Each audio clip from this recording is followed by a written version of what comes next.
अब देखिए अर्थालंकार में हम आ जाते हैं, और अर्थालंकार में जो सबसे पहला अलंकार था वो कौन सा था? उपमा अलंकार। कौन सा अलंकार बाबू? उपमा अलंकार। अब ध्यान से देखिए, अब ये जो अलंकार है उपमा अलंकार, उपमा अलंकार, ठीक है। ये जो अलंकार है आपका, ये बहुत ही मोस्ट इंपॉर्टेंट है, ठीक है। यहाँ से बहुत सारे प्रश्न पूछे गए हैं, आपके अलग अलग एग्जामों में यहाँ से प्रश्न पूछे जाते हैं, ठीक है। इसलिए आप थोड़ा ध्यान से इसको देखिए और समझने का प्रयास कीजिए। तो उपमा अलंकार क्या होता है बाबू? उपमा किसे कहते हैं?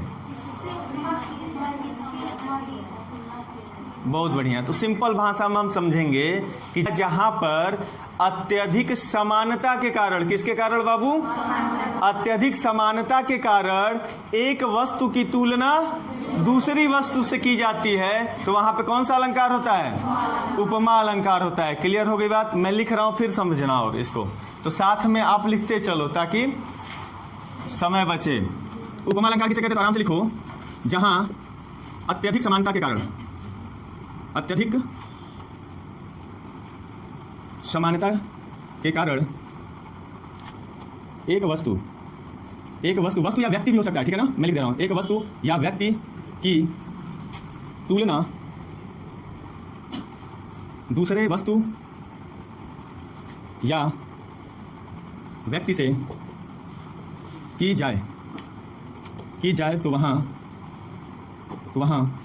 उपमा अलंकार होता है। हाँ, अत्यधिक समानता के कारण एक वस्तु या व्यक्ति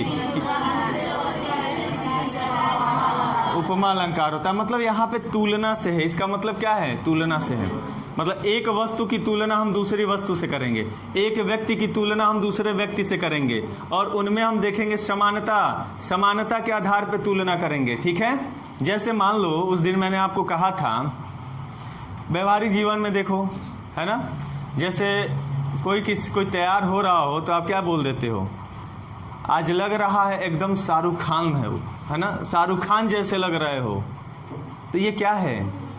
उपमा अलंकार है। तो शाहरुख खान लग रहे हो, शाहरुख खान जैसे लग रहे हो, कैटरीना जैसे लग रहे हो, तो इसका मतलब क्या है? वहाँ पे उपमा दे रहे हो, है ना, वहाँ तुलना कर रहे हो, अपनी तुलना आप उससे कर रहे हो, तो वहाँ पे कौन सा अलंकार होगा? उपमा अलंकार होगा। गाना भी बताए थे, कौन सा गाना था? एक था बानी चश्मा लगैले दूरबीन जैसन, तो वहाँ दूरबीन जैसा, मतलब दूरबीन से तुलना चश्मा की कर रहे हो, तो वस्तु की तुलना वस्तु से हो रही है ना, तो वहाँ पे कौन सा अलंकार होगा? उपमा अलंकार होगा। अब यहाँ से जो प्रश्न बनते हैं वो हम देखते हैं, इंपॉर्टेंट है वहाँ से, ठीक है ना। तो अब कहता है, ध्यान से देखिए, कि जो उपमा अलंकार होता है इसके 4 अंग होते हैं। कितने अंग होते हैं? 4 अंग होते हैं। और उपमा अलंकार जो होता है वो 3 प्रकार का होता है। कितने प्रकार का होता है? 3 प्रकार का होता है। तो आप याद रखिएगा, ठीक है। तो मैं सबसे पहले क्या करता हूँ, उपमा अलंकार के जो 4 अंग हैं उसको मैं पढ़ाता हूँ, ठीक है ना, आपको समझाता हूँ। जब आप वो समझ लीजिएगा तब हम फिर किस पे चलेंगे? उपमा अलंकार के प्रकार पे। वो 3 प्रकार के होते हैं, ठीक है। तो हम अंग पढ़ते हैं। तो जो उपमा अलंकार है, तो उपमा अलंकार के कितने अंग होते हैं? 4 अंग होते हैं। कितने अंग होते हैं? 4 अंग होते हैं। तो उपमा अलंकार के कितने अंग होते हैं बाबू? 4 अंग। ये भी आप याद रखिएगा, कई बार परीक्षा में पूछ दिया जाता है, ठीक है। तो देखिए ध्यान से, जो उपमा अलंकार का जो पहला अंग है उसका नाम है उपमेय। क्या है? उपमेय, ठीक है। जो दूसरा है उसका नाम है उपमान। क्या नाम है? उपमान। और जो तीसरा है उसका नाम है वाचक। क्या नाम है? वाचक। गुणधर्म, है ना, सामान्य गुणधर्म।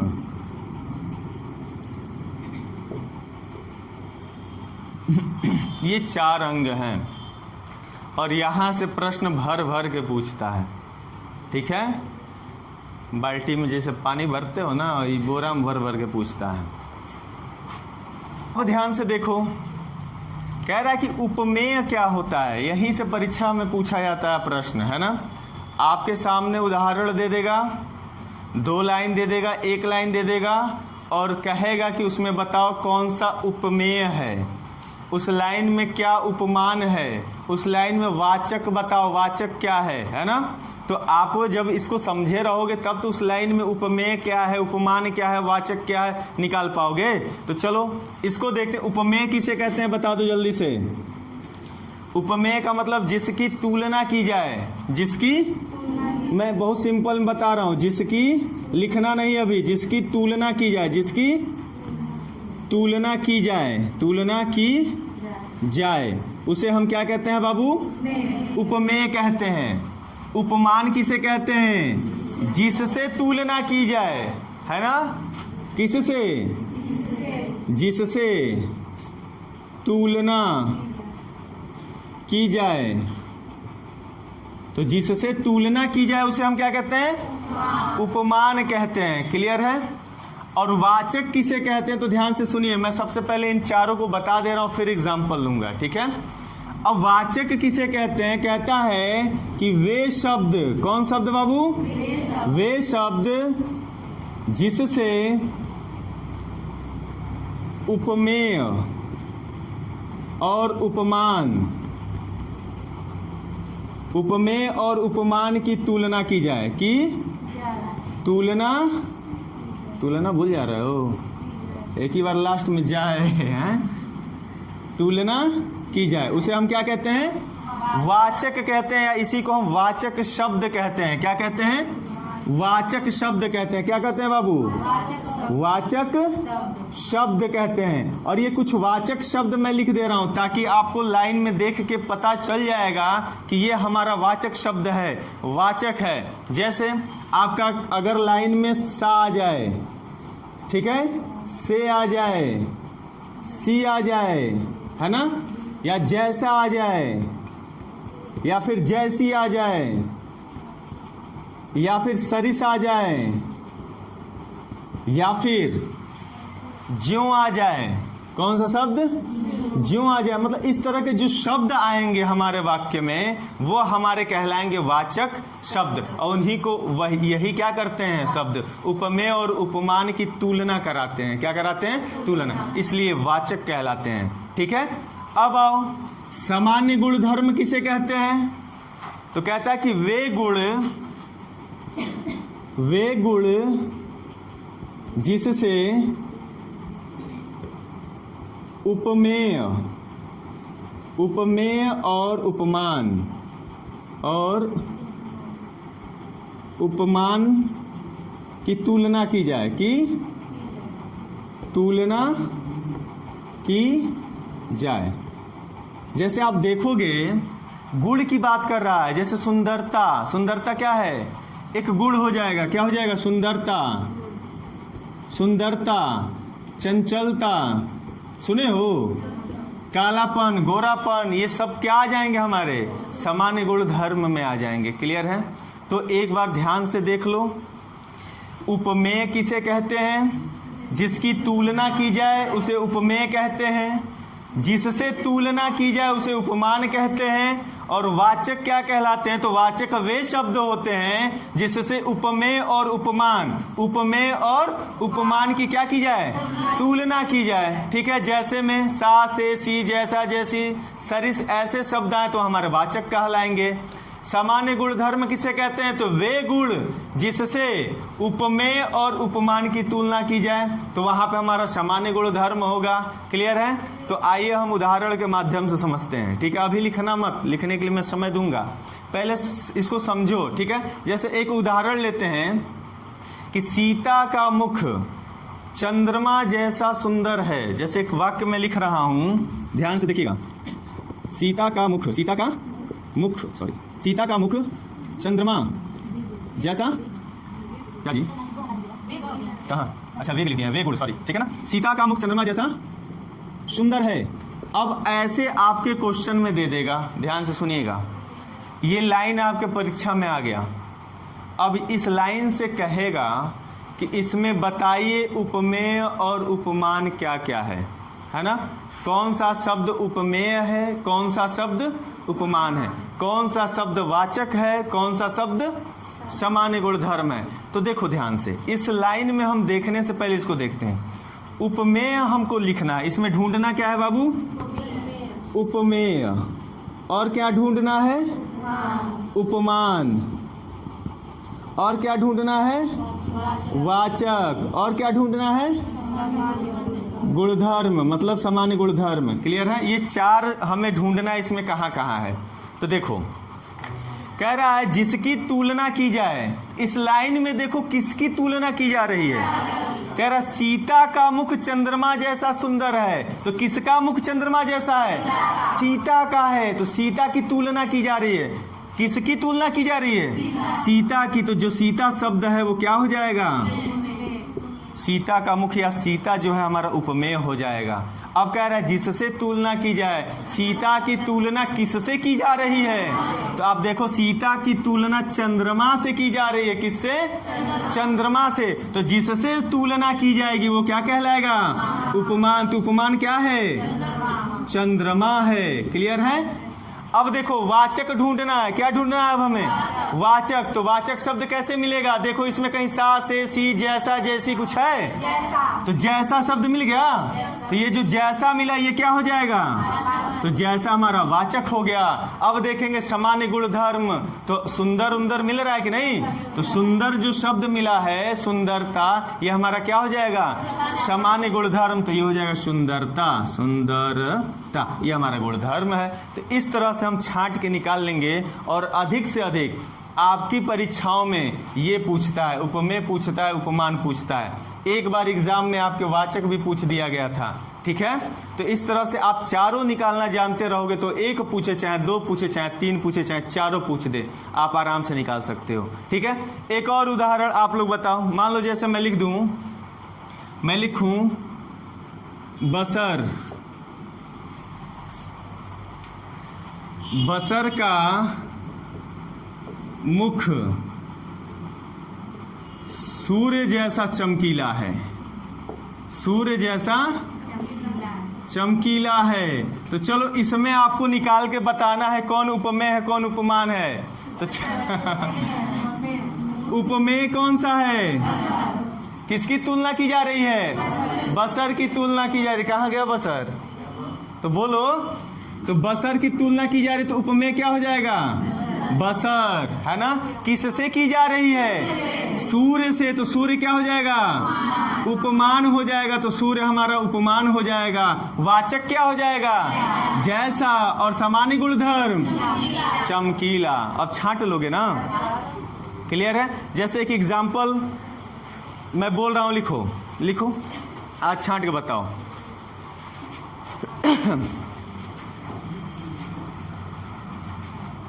लिखो नीलिमा चंद्रमा जैसी सुंदर है। इसमें बता दो जल्दी से। नीलिमा, नीलिमा चंद्रमा जैसी सुंदर है। नीलिमा चंद्रमा जैसी सुंदर है।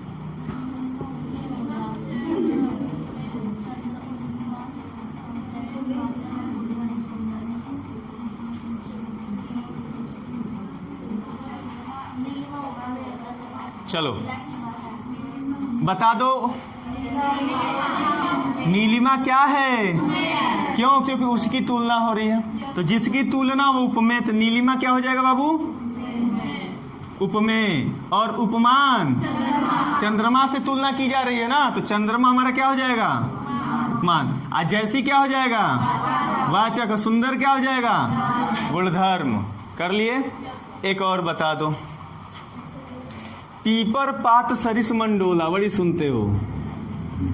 पीपर पात सरिस मन डोला, इसका निकाल के बता दो कौन सा इसमें उपमेय है, कौन सा उपमान है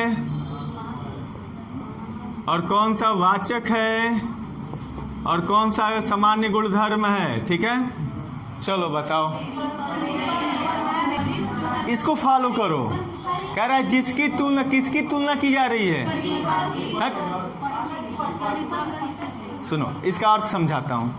कह रहा पीपर पात सरिस मन डोला। पीपर पात का मतलब पीपर का पत्ता, सरिस का मतलब जैसे, मन का मतलब मन, डोला मतलब डोलना, मतलब जो मन है वो पीपर के पत्ते के जैसा डोल गया। ये जो संदर्भ आ रहा है, जब राजा दशरथ, रामायण में जब राजा दशरथ कैकेयी के कक्ष में थे और वो वचन मांग रही थी वनवास के लिए, वनवास जाना था ना राम भगवान को, तो उस समय राजा दशरथ का मन पीपल के पत्ते के जैसा डोल गया। तब कवि कहता कि पीपर पात सरिस मन डोला, है ना, कि जो मन है वो पीपर के पत्ते के जैसा डोल गया। ठीक है, तो किसकी तुलना की जा रही है? मन की। किसकी तुलना? मन की। तो मन क्या हो जाएगा? उपमेय। किससे की जा रही है? पीपल के पत्ते से। तो जिससे की जा रही वो क्या होगा? उपमान। अब आया समझ में? और इसमें जैसा जैसी सरिस सरिस कुछ है तो वो क्या हो जाएगा? वाचक। और डोला क्या हो जाएगा? चलो लिख लो जल्दी से। तो पीपर पात सरिस मन डोला लिख लिया आप लोग। इसमें मन की तुलना किससे की जा रही है? पीपल के पत्ते से। मन कैसे डोला? पीपर के पत्ते जैसा डोला। तो मन, हमारा मन की तुलना की है तो मन क्या हो जाएगा? उपमेय हो जाएगा। और पीपर पात जो हो जाएगा वो क्या हो जाएगा? उपमान हो जाएगा। और सरिस क्या हो जाएगा? सरिस हमारा वाचक हो जाएगा। और डोला क्या हो जाएगा? सामान्य गुणधर्म हो जाएगा। क्लियर है? अब आ जाओ यहाँ पे, एक और है एग्जाम्पल।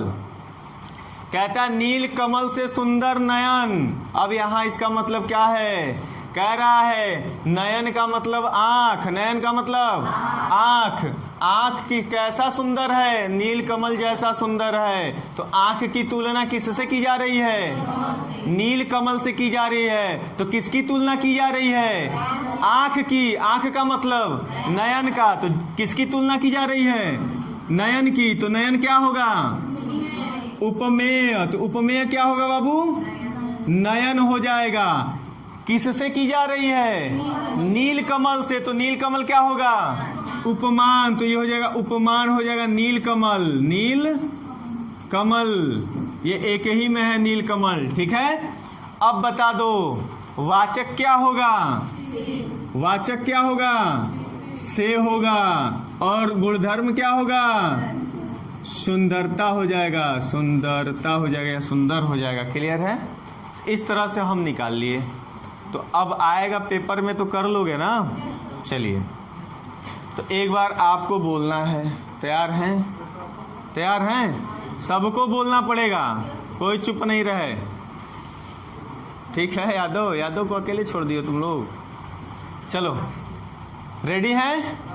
सबके मुख से आवाज आना चाहिए। कंजूसी नहीं करना, नहीं तो आज से तुम लोग मक्खी चूस नाम रख देंगे हम। कंजूस और मक्खी चूस में अंतर होता है, समझाते ना एक बार। चलिए, उपमा अलंकार किसे कहते हैं?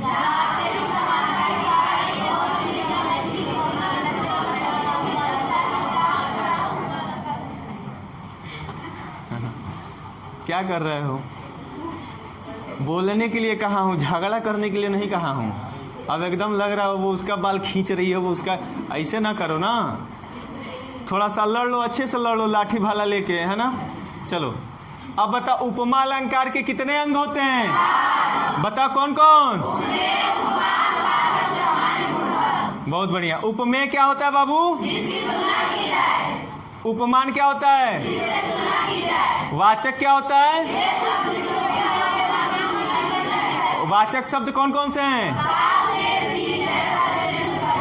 और भी हो सकता है। ठीक है। सामान्य गुणधर्म क्या होता है?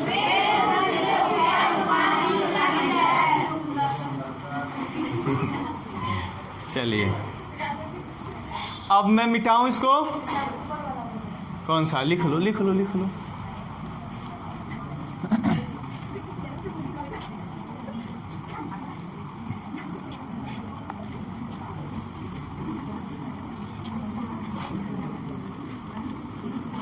चलिए,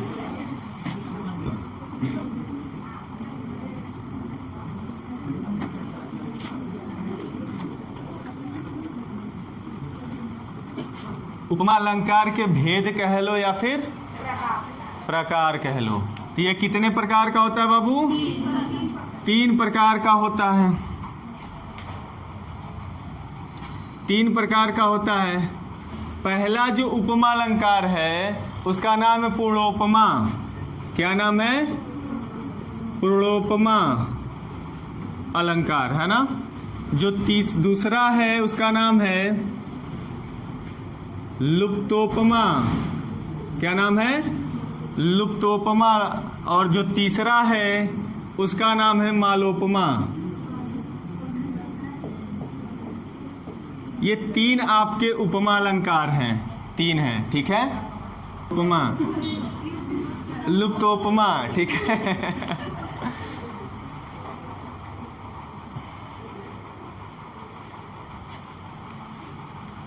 चलिए भाई, अब आ जाओ। उपमा अलंकार के कितने अंग पढ़ लिए? अंग कितने? चार अंग पढ़ लिए, ठीक है। अब आओ, पूर्णोपमा किसे कहते हैं? तो जहां उपमा अलंकार के चारों अंग पाए जाएंगे, है ना। पूर्णोपमा किसे कहेंगे?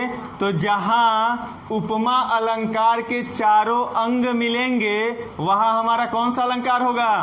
पूर्णोपमा होगा। तो मैं लिख रहा हूं, साथ में लिखते चलो, ठीक है। तो जहां उपमा अलंकार के, कहीं छूट जाए तो आप लोग बना लिया करना, ठीक है। जहां उपमा अलंकार के सभी अंग का मतलब चारों अंग, ठीक है। चारों अंग मैं ब्रैकेट में लिख दिया हूं, चारों अंग उपस्थित हो, ठीक है, वहां हमारा पूर्णोपमा होता है।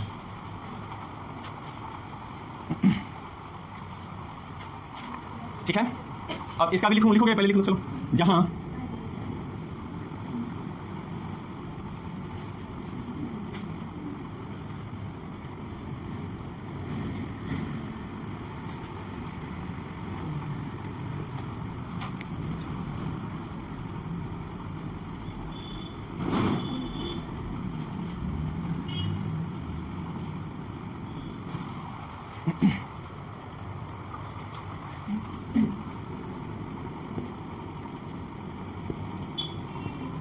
छूट पड़े हाथी सकीला।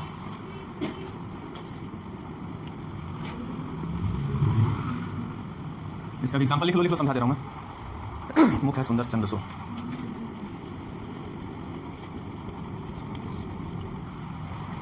कोमल कमल सयान।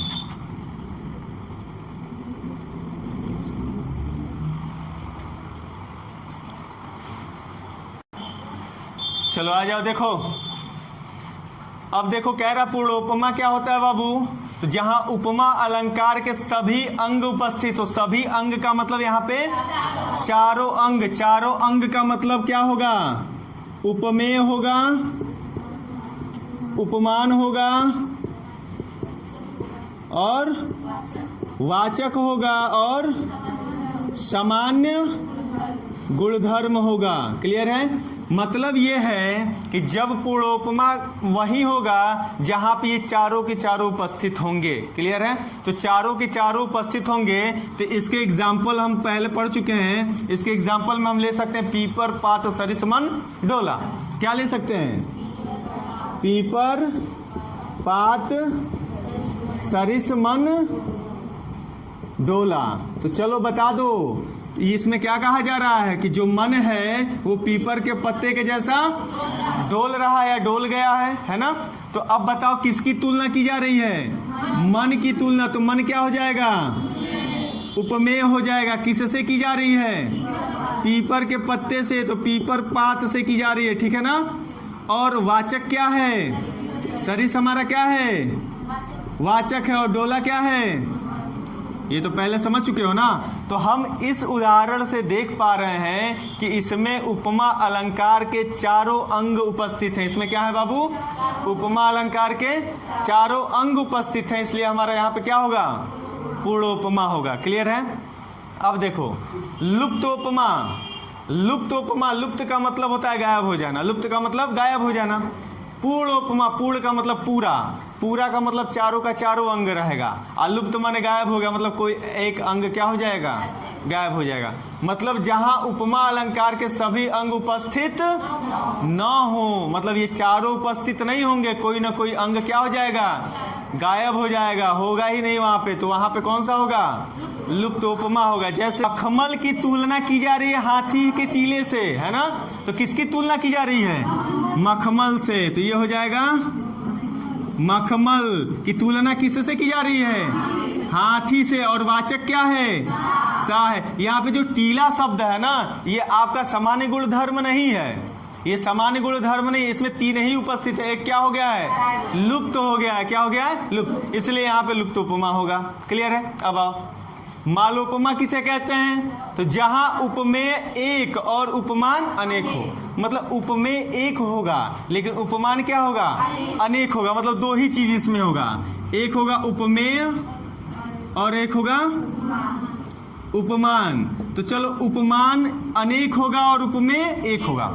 यहां बता दो, कह रहा मुख है सुंदर चंद सो कोमल कमल सयान। सयान बता दो किसकी तुलना की जा रही है? पहले ये बताओ। मुख की तुलना की जा रही है किससे? चंद्र से और कोमल कमल से। कोमल कमल से। तो देखो यहाँ पे आपको खुद दिखाई दे रहा होगा कि मुख है सुंदर, किस कैसा? चंद्र सा, मतलब चंद्रमा के जैसा मुख सुंदर है। तो मुख हमारा, मुख की तुलना चंद्रमा से कर दिए तो मुख हमारा क्या हो जाएगा? उपमेय हो जाएगा, क्योंकि उसी की तुलना हो रही है। किससे हो रही है? तो चंद्र से हो रही है, तो चंद्र से चंद हो गया। अब फिर अगले लाइन में लिखा है कोमल कमल शयान। मतलब इस मुख की तुलना एक बार चंद्रमा से की जा रही है और एक बार कोमल कमल से की जा रही है। तो कमल भी हमारा क्या होगा? उपमान होगा। तो यहाँ पे कमल हमारा क्या हो जाएगा? उपमान। तो हम देख रहे हैं एक उपमेय है, अनेक उपमान है, तो हमारा क्या होगा? मालोपमा होगा। लिख लो।